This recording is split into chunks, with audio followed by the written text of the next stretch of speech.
Hey guys, we are back with some more Edmonton Oilers franchise mode, and in this one we are going to finish the rest of year number 2. But before we do, we have a little bit of a line change here. Mainly, and in fact only, to the top 6. We're going to try stacking up that first line, as we are sitting in a wildcard spot currently, 72 points I believe it is, but we're not that far out from not being in that wildcard position. So I figure any trades with this team would kind of be a little risky, especially if it was for a veteran, just because if we make that trade for a veteran, we trade away a draft pick or a young player, we don't make the playoffs, all of a sudden we just traded away a potential young asset for basically nothing because we would be probably forced to release that rental. So I really don't see any point in doing that. So we're just going to work with what we have here. Puljujärvi is now an 84. So that's why he is staying on this second line. I feel like we have some pretty good lines here. So we're going to see how they sim in the last 20 or so games of the season. I'm hoping that these lines will be able to create more offense for McDavid and Marner, because if you take a look at their power play points, 14 for McDavid, only 50 points, meaning he only has 36 even strength points. I feel like McDavid could be doing a lot better for sure than Marner with 15 power play points. He only has 31 even strength. So these guys, they got to step up. You know, they're our top offensive players. We definitely rely on them, and obviously we're in a good position right now, but we made those line changes in order to get ourselves into an even better position than we're currently in. And hopefully that's what these lines will do for us. We're going to go past the trade deadline. We're going to go past the game against New Jersey and see what these lines do. Caleb Jones has been injured with an injured groin until March 12th. Ooh. So there's our first defensive injury on the year. We're going to have to put Lagesson in there, as remember, we are not going to be calling up Evan Bouchard. He is going to stay down here for the entire year, regardless of what his player role is, because we really want him to dominate down here, and it looks like he's doing that. He is currently a depth defenseman. He was a 77 to start the year, now he's a 78. So if that growth pattern continues, I'm hoping he'll be at least an 80 by the start of next year. Now, we're going to have to fill this guy in. And unfortunately, there's only 5D down here. So we're likely going to have to put a forward on the point here. Yeah, it's going to be Stukel here. So we're going to throw Lowe and then Kulovich up there. Stukel will be down there on the third defensive pair. And yeah, hopefully that doesn't hurt the AHL team simulation too much. But yeah, what it'll also do is hurt our simulation quite a bit, as we're taking a 77 Jones out for a 72 Lagesson. Not good. Jones is back, so we will definitely get him back in there. I mean, Lagesson played a few games, but he wasn't exactly impressive, so we're going to get Jones back in for sure. Okay, so we are past the game against New Jersey, and things really were starting to look up there for a second. I mean, we didn't have a terrible simulation there. We had a 5-game winning streak from the Islanders till Calgary, then a 2-game losing streak against the Kings and the Islanders. Not a bad loss there against the Islanders, just couldn't score. And overtime win, then another win, and then a loss. So we obviously won more than we lost. It's always a good thing. That was, I believe, 7-3 in that stretch. So not bad, for sure. If we could keep that up, then I'm liking our chances here. So let's go a couple more weeks until after Arizona, really. We'll take it up to the final couple games of the season. Adam Larson has been injured with a pulled groin until April 13th. Not exactly ideal. Okay, so final 2 games of the season, and we are currently 44, 29, and 7. Definitely a much better record than last year. And since the game against New Jersey, loss, win, shootout loss, so 1-3 basically, 2-3, 3-4, 4-4. So Could have been worse, could have been better. I guess I'll take it at this point in the season, but we'll see where we are in the standings. So we are currently sitting in third, but it appears that is not guaranteed yet. We are sitting at 95 points with 80 games left. However, the Vegas Golden Knights and the Anaheim Ducks may still be able to catch us. The Vegas Golden Knights, 80 games, 94 points. They could jump us. The Anaheim Ducks, 79 games. They have a game in hand, 91 points currently. So that means they could get up to potentially 97 points. So we really got to win these last two games. And these are a huge last two games against the Vegas Golden Knights and the Anaheim Ducks. Oh my goodness. It could not get any juicier than this, ladies and gentlemen. It really could not. We may as well wait until after these two games to check the stats and all that, but yeah, this is I don't believe we've ever had a situation like this before. We really haven't. The two teams behind us just so happened to be our last two games of the season, back to back as well, at home and at away. This is huge. This is absolutely huge. Let's get to this game against the Vegas Golden Knights, and we might have to go into it for a live action third period here, because this is a really, really important game. Two important games against the Vegas Golden Knights and the Anaheim Ducks. So let's actually, you know what? I'm gonna make sure that Leonard is in here for this game, because we really cannot afford to drop this one. I mean, Ward has been very solid, but I want the better rated goaltender in there for this game, for these last couple of games actually. So here we go. Game against the Vegas Golden Knights. We're going to do the slow sim for the first two periods, then we might actually go into it for the third period. Here we go. Come on, boys. Get me a power play goal here, Edmonton. No, not happening. All right. At least you're not letting too many shots on. That's always a good sign. Well, sometimes it's not, actually. Because then your goaltender is kind of rusty. And if he's not making saves at least once a while, then he might be rusty going into the second period, and he might let up an early one or just an ugly goal in general. So we're going to hope that doesn't happen here with Robin Leonard, and we're going to just keep piling on the shots. So here we go. Second period underway. There it is, Shea Theodore. Early in the period, what did I say on Robin Leonard? On what was that, like the 8th or 9th shot of the game? And there is a goal by Ryan Dzingel. Let's go. On Marc-Andre Fleury. Come on, boys. Let's do it. This is a very important game against Vegas. This may as well be a playoff game. And then a goal by Eric Howla to end off the second period. This is a huge third period. Let's go into it. All right, here we go. Third period against the Vegas Golden Knights. We're down 2-1. Let's hope we can get something quickly here. Clefbaum to Benning.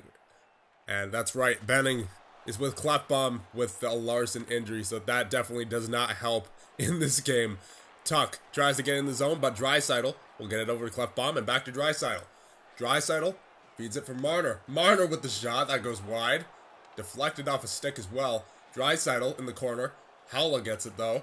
Marchessault takes it through the neutral zone and dumps in, where Benning will meet it. He winds it around the boards for Dzingel. Clefbaum back over to Benning. Over to McDavid. McDavid through the neutral zone, gets it to Dzingel, over to Puljujarvi. Second line getting out there now. McDavid with the shot off a feed from Puljujarvi, and a nice glove save by Marc-Andre Fleury with 15:05 remaining in the third. Second line out there now, Dzingel, Nuge, and Puljujarvi. And it looks like the first defensive pairing is still out there. Clefbaum and Benning. Nuge to Benning. Circles around, looking at his options. Tried to center that one, but Theodore will pick it up. Gets it to Marchessault, who got it to Tuck.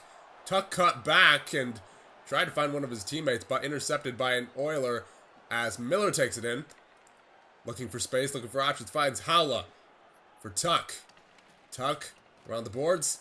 Tried to find Marchessault, but Nuge will pick it up. Benning through the neutral zone. And in. What can he do? Looking at his options, finds Nuge. Finds Benning once again. Nuge down low. Puljujärvi. Dzingel had it there for a second, but intercepted and taken by Miller. Marchessault. Into the zone. What can he do? He gets hit by Nurse. Nice takeaway there by Darnell Nurse as he got it to Nuge. Nuge with the dangles. What's he going to do here? He will turn back for Nurse. Nurse to Dzingel. Dzingel looking at his options. Finds Nurse once again on the point. Gets it down low. Board play by Theodore is Dzingel. And Pacioretty will take it up for Vegas. Pacioretty does a little toe drag. Tries to get around and he's still through. Stone to Schmidt. Schmidt wide open and he walks in undefended. But a great save by Robin Lehner. Bear behind his own net. Gets stick lifted and he'll be forced to send it back for Nurse. Nurse tries to nurse it out of the defensive zone, but cannot. Pacioretty with the shot. What a save by Lehner. Or is that Ward? I don't know. I saw 30 there for a second, so that might actually be Ward. Puck winds around for Stastny. Nuge will intercept that. Nice pickoff by him as Johan Larsson will take it up. Larsson. Dangling. Or dancing, I should say. Bear to Larsson to Klefbom to Bear. As it gets down low. Ratty tries to power through and he gets the goal with 51.3 seconds remaining. Let's go, Ratty. Let's go. That was an absolutely huge goal. We're tied 2-2, and we may potentially have forced overtime here, depending on what happens in these last 51.3 seconds. But what a huge goal by Ratty. Let's go. First line out there.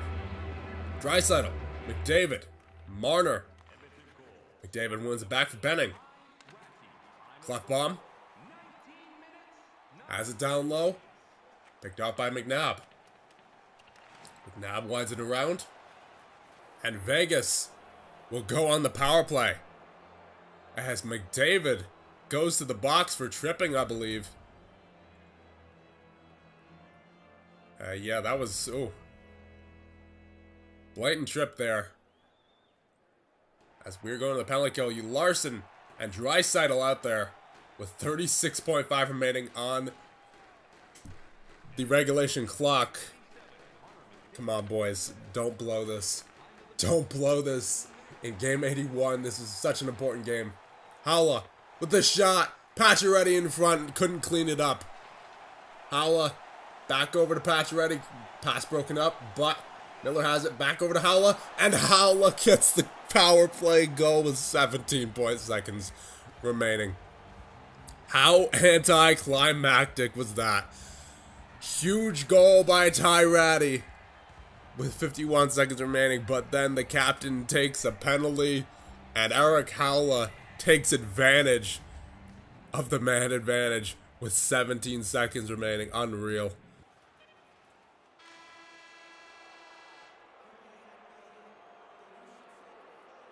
Alright, so we are back in the menu, and it looks like we have indeed clinched the playoffs, even with that loss against Vegas.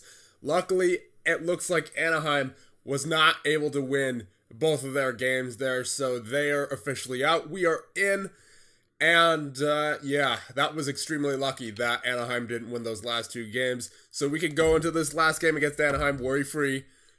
We are officially in the playoffs, and there's no chance of moving up because Vegas is 3 points ahead of us. We only have one game left, and it looks like the standings are set. So it looks like we will be facing the Calgary Flames in the first round of the Year 2 playoffs. But let's get this game against Anaheim done. Anyway, first period, that's going to be a goal for Anaheim. Second period, nothing doing. Third period, yeah. All right, so I got a little confused with the oranges there. Both the same shade of orange. So Silverberg with a goal on Ward, but then McDavid and Marner, the first line, chipping in on Hutchinson. Overtime, shootout, and that is going to be an Anaheim win. Raquel, Manson, and Shore with the goals for Anaheim in the shootout, and then Draisaitl and Dzingel for your Edmonton Oilers. So we pick up a point to end off the season, And let's take a look at the final regular season stats. So Connor McDavid led our team with 69 points. What in the world, EA?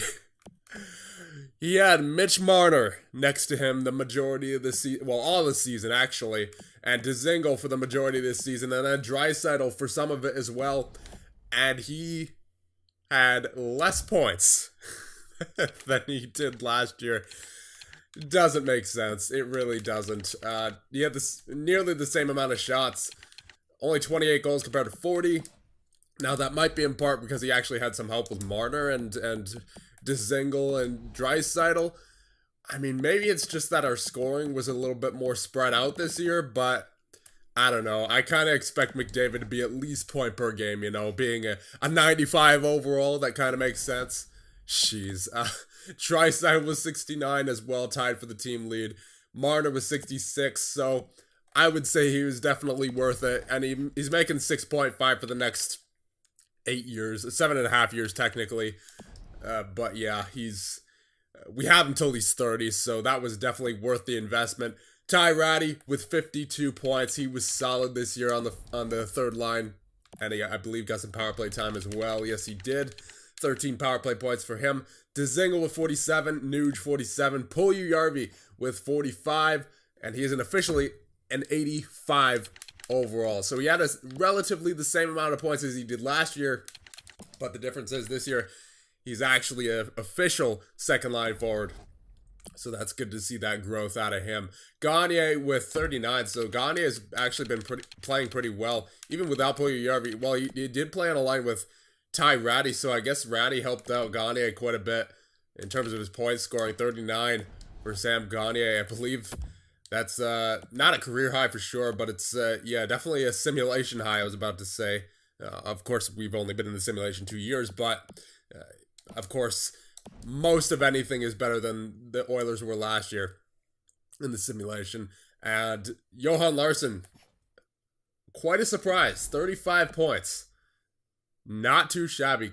Oscar Klefbom with 28, Nurse with 27, Kara 24, Lindbergh with 21, Brodziak with 17, Adam Larsson with 16, Benning with 15, Bear with 11, Jones with 11, Lagesson got in there for 5 games to replace Larsson mainly. Faceoffs, McDavid 52%, 51 for Brodziak, and Draisaitl 47 for Gagne and a 43 for Nuge. So maybe putting Nuge at center wasn't the greatest idea, because it looks like maybe the face-offs for that second line might have hurt after we moved Draisaitl up to the wing with McDavid. So maybe we want to consider moving Draisaitl back to the wing back to center, I should say, for the playoffs. So Draisaitl led the way in hits with 160, Dzingel 155, Klefbom 136, Nurse, Larsson, McDavid, Benning, Kara, all over 100. So definitely no lack of physicality on this team. And one thing I noticed, Puljujarvi actually got his physicality up there compared to last year. Last year, I believe he had like 20-something. Yeah, 23 hits. This year, 56. So he's growing into his frame quite nicely, it looks like. And he's on pace with where he was last year in terms of point scoring. And he was better with the takeaways this year. So he's definitely getting much better. We're seeing a lot of improvement out of Puljujarvi. Mitch Marner with 46, Ratty 42. We know all these guys aren't going to be too physical. Let's see the takeaways to giveaway ratio. Dzingel was really good, 70-45. I would call him the takeaway master, but that title belongs to somebody else. But nonetheless, a pretty solid season for Ryan Dzingel, not only offensively but defensively as well. 69-46 for Draisaitl, 66-41 for McDavid, 64-37 for Marner. So you're seeing all of our top 6 here, not only good offensively, but pretty good defensively as well. Ty Ratty, 54-32. Puljujarvi, 52-35. So, yeah, I got a lot of good things going for you defensively here. Even Sam Gagne, 50-35. And then 46 to 51 for Clefbaum. That's expected, but you know what? It's a solid season for a defenseman. Nurse, yeah, that's around where I expect him to be. Kara could have been a bit better, but that was a lot worse at the start of the season. The ratio was. Johan Larsson, I mean, basically the same as Kara, but he did have some more offensive production than Kara because we did switch the two. Brodziak wasn't good defensively. 36 to 52.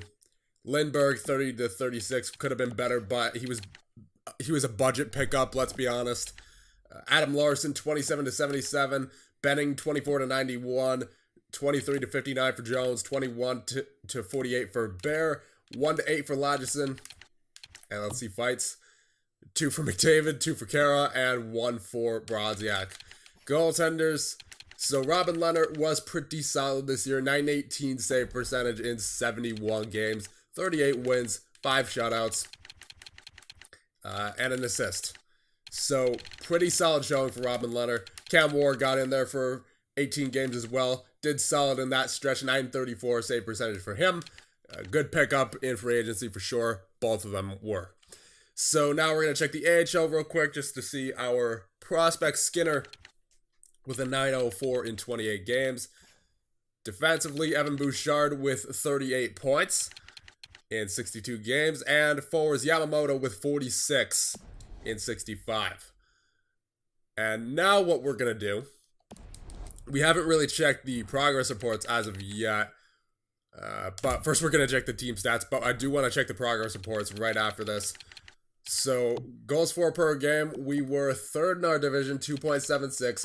Goals against per game, that looks much better than years past, doesn't it? 2.44. Power play. So, I'm glad I didn't touch the power play. I was considering touching the power play a little bit to shake it up a little bit because we were at like 19.4. But we weren't the worst in the division, so I decided to leave it alone, and I'm glad I did. It went up a little bit, 20.4.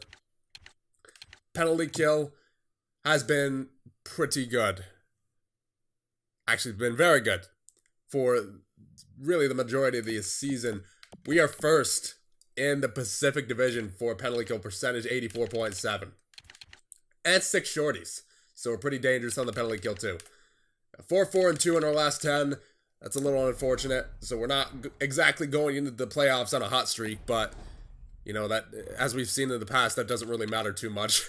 At least not in this simulation. So, let's go to the progress reports. I'm really interested to see mainly how Byram is growing. Because we've seen Puljujärvi, we've seen Yamamoto. He didn't really grow too much in terms of his overall. We've seen, what's his name? Bouchard. He definitely went up plus 10 to the modifications. Let's see, where's Byram? Byram. Is he on here at all? Byram, all the way down there at the bottom, did not grow at all. So I'm hoping from Byram that all his growth comes from the off-season jump. So obviously that's not going to happen yet. He's still stuck there at a 76 overall. 39 points on the season in 57 games with the Vancouver Giants. And again, this guy is supposed to be our stud defenseman of the future. So I'm hoping for a good summer out of him. And, yeah, that appears to be it. So, we're just gonna, I guess, sim up to the playoffs. And I believe, once again, that we have the Calgary Flames. Unless something random changes here. But I don't believe anything will. The Dallas Stars. Okay. Wait. Okay. Cool. So, I don't know what's going on there. What changed in the standings for that to happen?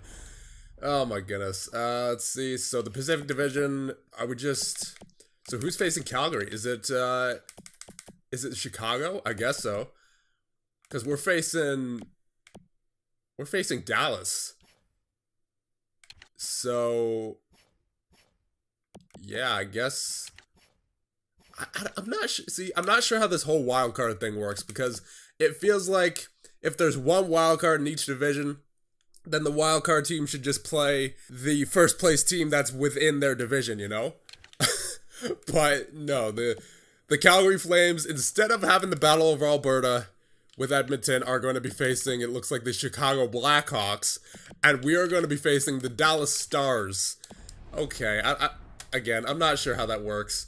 Alright, so let's check out the lines of the Dallas Stars. And once again, I was kind of expecting Calgary, but the playoff format. It's confusing.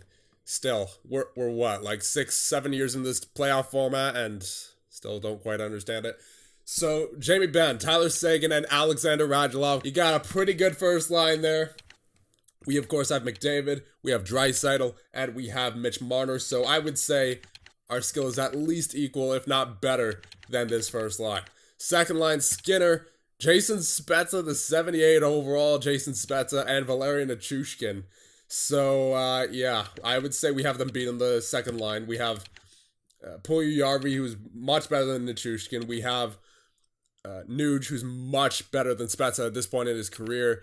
And then on the left, we have Ryan Dzingel, who, okay, fair enough, they have us beat there in terms of skill overall-wise. Our second line looks better than theirs. Maybe not in the simulation, but on paper it does look better. Third line, Brian Gibbons, Devils legend, Rupe Hintz, and Tyler Pitlick. I would say our third line is better just because we have Gagne, the 81 overall, and then Ty Ratty, who had a solid season as well.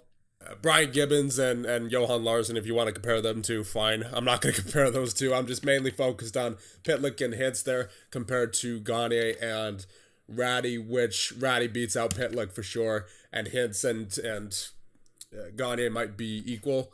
So I'll give the advantage to us there. And the fourth line for Dallas, Letestu, Faksa, and Guryanov. So, in terms of the fourth line, I give the slight edge to them just because they have Guryanov there. 82 overall. I don't think we have anyone above an 80 in terms of overall for Jujhar. So, yeah, I'll give the advantage to them for the fourth line. But everywhere else, offensively, we have them beat. Again, overall-wise, on paper. So, Heiskanen's actually injured. And then Klingberg, and Honka and Lindell, and Ryan with Johns.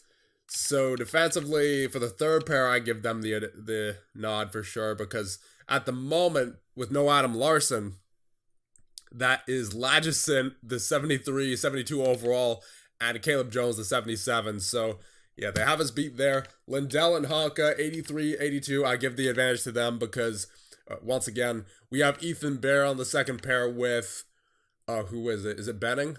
No, it's Nurse. So, Nurse edges Lindell slightly, but Honka definitely edges out Ethan Bear. So, I gotta give the slight edge to them just because they have a more well-rounded second pair. And then Heiskanen is out, so I'm not sure. I mean, just Klingberg alone beats out Clefbaum and Benning, so I got to give the advantage to them just because of Klingberg.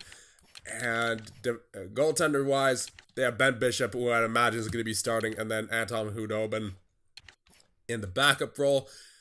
Scratched are Marcus Kruger, Jason Dickinson, and Jamie Oleksiak. So I'd imagine Oleksiak's going to be in there unless Heiskanen's no longer injured, but since it still has that injury sign on him, we're just going to assume that he's still injured. So, yeah, pretty interesting matchup we have here against the Dallas Stars. Once again, I was really looking forward to the Battle of Alberta for our first playoff series in this GM mode, but the playoff format's just like, nope. So anyway, I'll leave it out there. Let me know what you guys think. And in the next one, we will be facing the Dallas Stars in round 1 of the Year 2 playoffs.